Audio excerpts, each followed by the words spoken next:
Alright, so today we're gonna be reacting to the most honest devs in Gacha gaming. Let's see what the heck this video is about. I saw it went across my feed and I wanted to watch it with you guys. So let's see.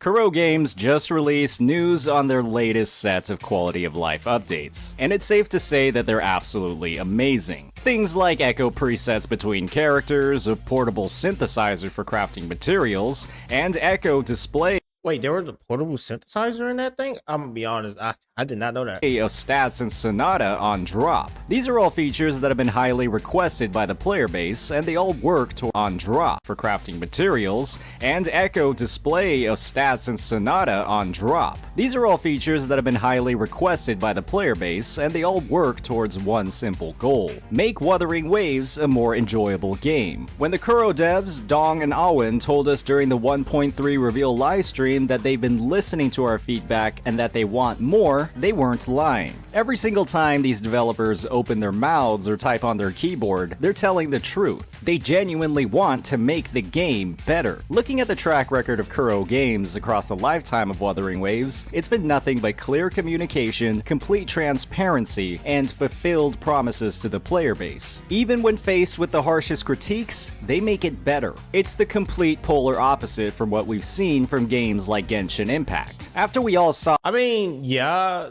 See, the thing is about Genshin, right? Me personally, they do good patches, they do bad patches like every other game. I mean, for this, they do good patches to a point, but then at the same time, I'm gonna be completely honest because I'm not gonna lie to y'all, right? Some of the patches, some of the updates they do is garbage. Like that one for the gear, like the one with the gear, you can pick like one gear a day, like one gear a patch, whatever that thing is called. That was a horrible update. It could have been great, it could have been good, and they screwed up.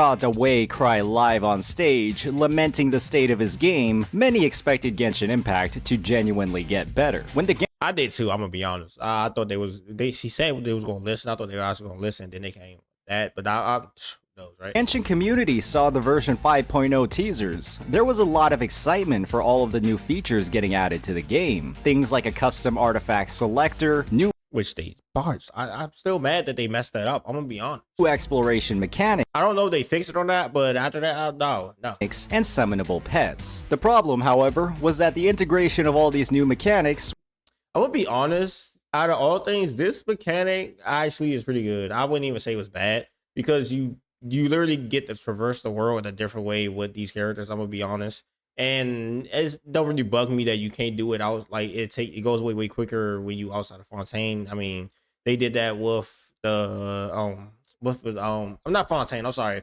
out of Natland, but they also did that with Fontaine as well, where certain things worked in Fontaine, but then worked in other places. So I already saw that was going to be able to happen.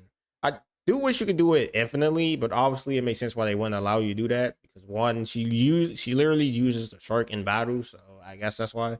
was a complete joke, with many restrictions and unnecessary FOMO-fueled strings attached. And players didn't Oh yeah, because they locked it behind a character you got to pull for. Okay, I get that one. find out about any of these problems until the version was live. Ask yourself, why did Hoyoverse hide so many details about the update that was worth the CEO himself crying over? There's a reason why a majority of Kuro's 1.3 See, I'm telling you, I'm sorry I'm pausing too much. I am pausing too much. I'm gonna calm down a little bit. But I'm telling y'all, he was crying because he knew he was about to make a lot of money off the shark. livestream was dedicated to quality of life updates and improvements to the game. They were proud of their work and wanted to show it off in depth, and they had full confidence that their implementation would be well received by the player base. That's what happens when you listen with the full intent of making real changes, with no ulterior motives. And once you understand this, you can see the reason why Hoyoverse consistently does the opposite when it comes to the reveal of their, improvements to the game. Today, we'll be diving into why this is the case, breaking down the stellar track record of Kuro Games over the past 4 months, how and why it differs so much from the embarrassing behavior we've seen from Hoyoverse as they've entered Natlan. I'm gonna be honest, this man does bash Kitchen a lot.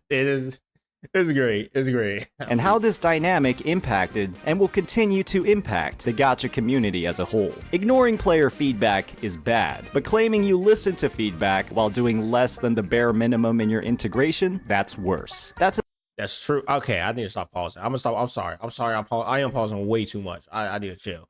But I just want to say one thing, because that really had me heated. That could have been such a good update, and then they do this and they lock it behind 41. Like, I don't even care about the, like, you got to use upgraded what is it called, gear to be able to do it. I don't care about that. The main thing I care about is that it's 41 for one. Like, what is wrong with you? But that besides that.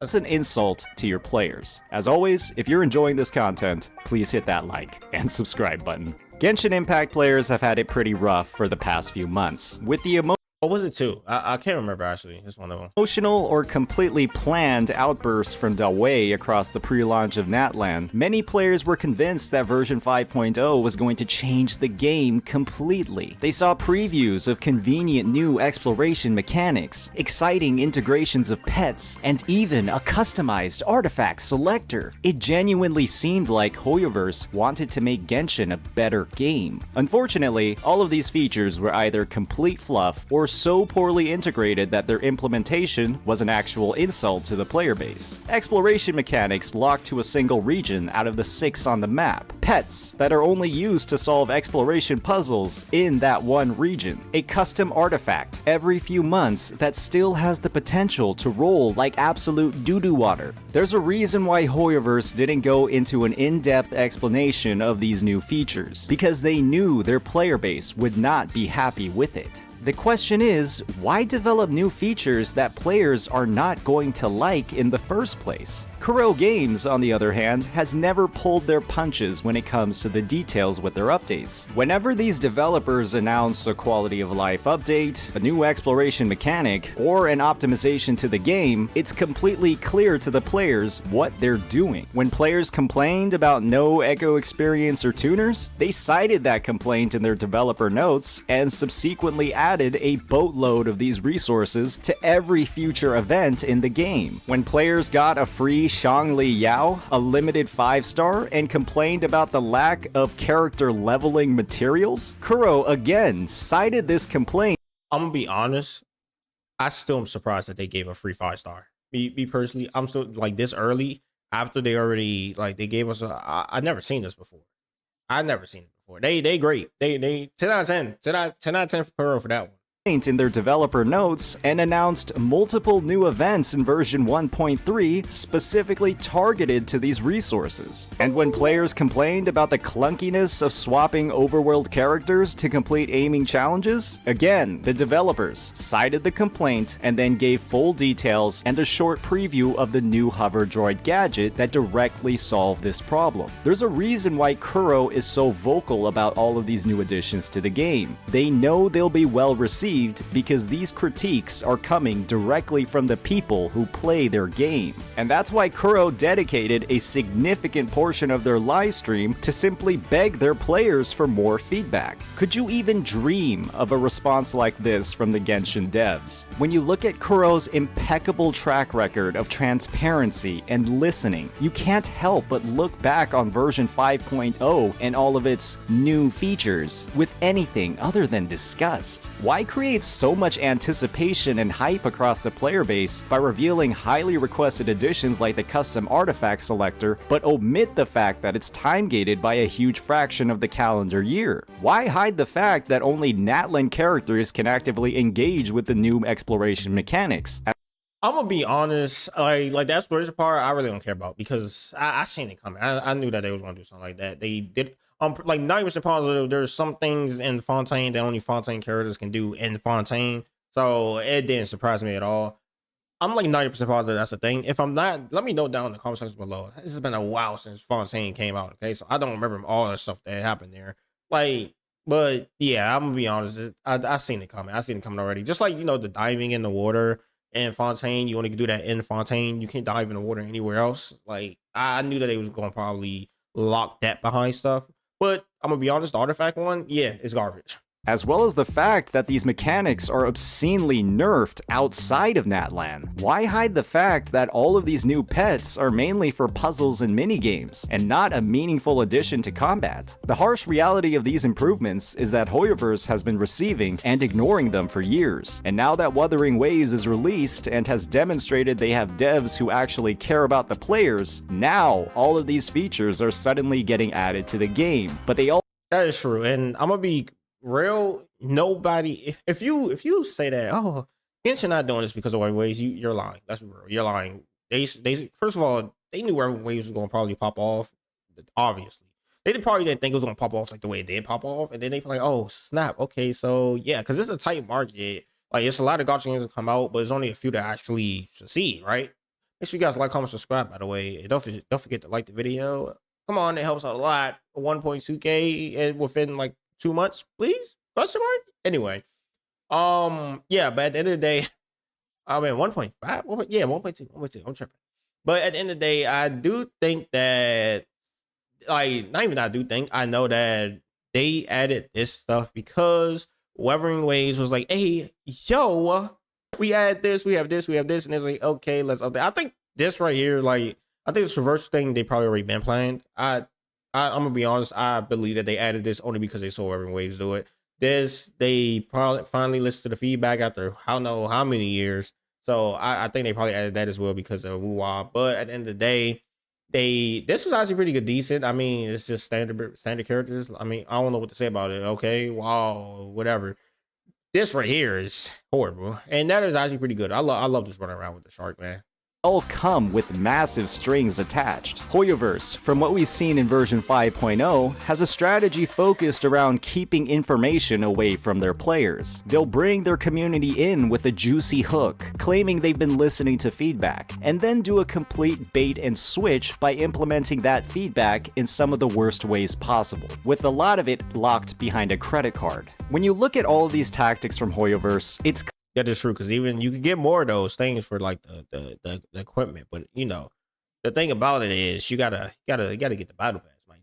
Which means you gotta play longer while also buying. So clear what their intent is. They're trying to make as much money as possible from their players, and they're using the bait of new quality of life features and the disguise of listening to make it happen. That's why the new I know I'm pausing again, my bad, but I will say this again. I'm gonna be honest. I believe Genshin is like, to be honest, is like Fortnite or like Call of Duty for Activision, right?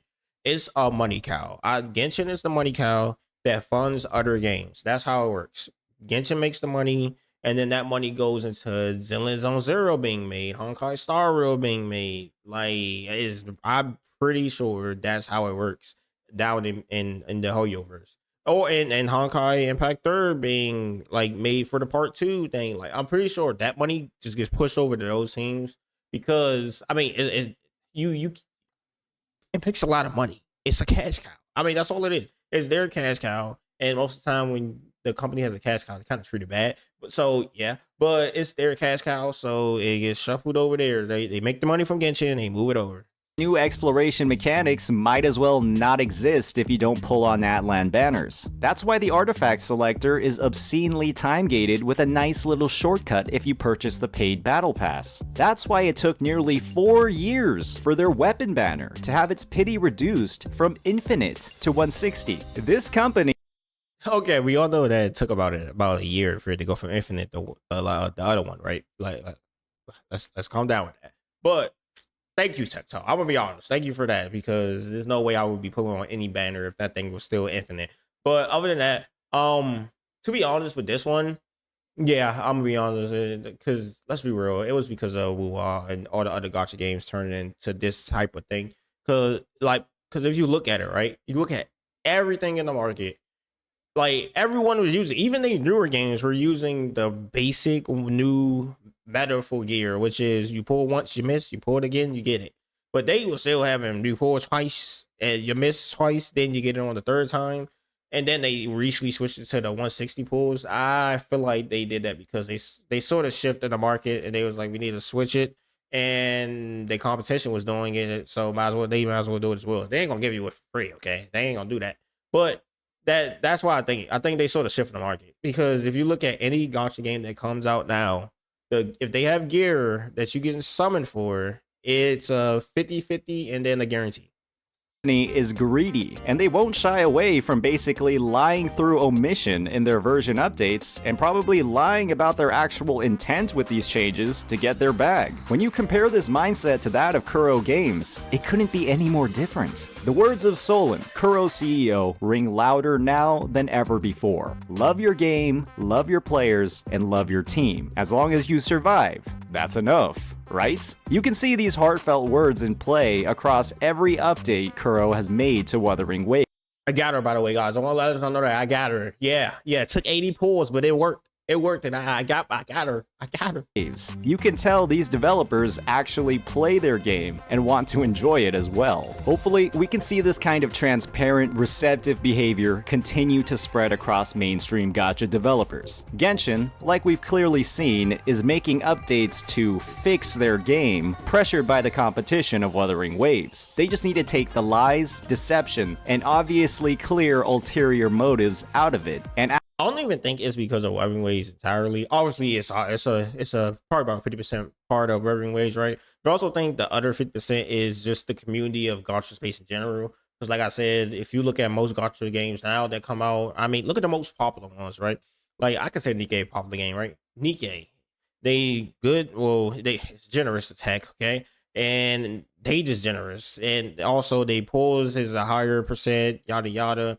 But the thing is about it is it feels better to spending that than to spending, let's say, Genshin, right? But then when you go to Wuthering Waves all this other stuff, cool stuff, the summons, the like it's basically like Genshin, but it's different a tiny bit because you got to catch them all, Pokemon. But I swear Nintendo get me for that. But at the end of the day, like when you look at them from that perspective as well, it's like they doing all this extra different stuff. You see other new gacha games that come out, they kind of follow the main ones, right? So most of them are following wuwa, and they copying certain things from them, like the spin twice, hit pity twice, and then the second time you hit the pity is the guarantee instead of it being like a third time or infinite amount. So me personally, I think they're doing both, where they're taking it from wuwa, but then they also taken from the gacha space in general, because that is always updating, it's always changing. So they're gonna have to actually start respecting their players. As always, if you enjoyed this content, please hit that like and subscribe button. Peace out. Alright, that was actually a pretty good video. I'm gonna be honest with you guys. What's his name? Santonis? I don't know. Hey, I don't know what that says. I don't understand. Is this something? Go subscribe if you've never seen it before. Subscribe to me as well. Me personally, I think this actually was a pretty good video. It actually was a pretty good video. I kind of found it funny how he bashed Genshin so much. That's kind of funny, to be honest, in my opinion, because rightfully deserved. I'm sorry. Once they made this and they added that little stimuli to it, they deserve to get bashed for that. They deserve to get bashed all the way to the ground for that, because there's no way. They knew what the players want, and they just said no. But other than that, I mean, wuwa is actually a pretty good game. It's just the only thing that messes me up about that is the Pokemon aspect of it. That's the only thing, because it's like I don't want to sit here and try to grind these things over and over again. And like most of the time, you gotta do a specific way, right? To end up grinding this, they end up getting the one that you need, and but it's whatever though. To be honest, it's actually whatever. I will be streaming wuwa at some point, maybe tomorrow, because today I'm just gonna be making a lot of videos. So make sure you guys like, comment, subscribe if you're new. Don't forget to share the video. And I'm gonna see y'all in the next video. Ka-ching. Anyway, I'll see you guys later. Peace out. And make sure you also watch another video.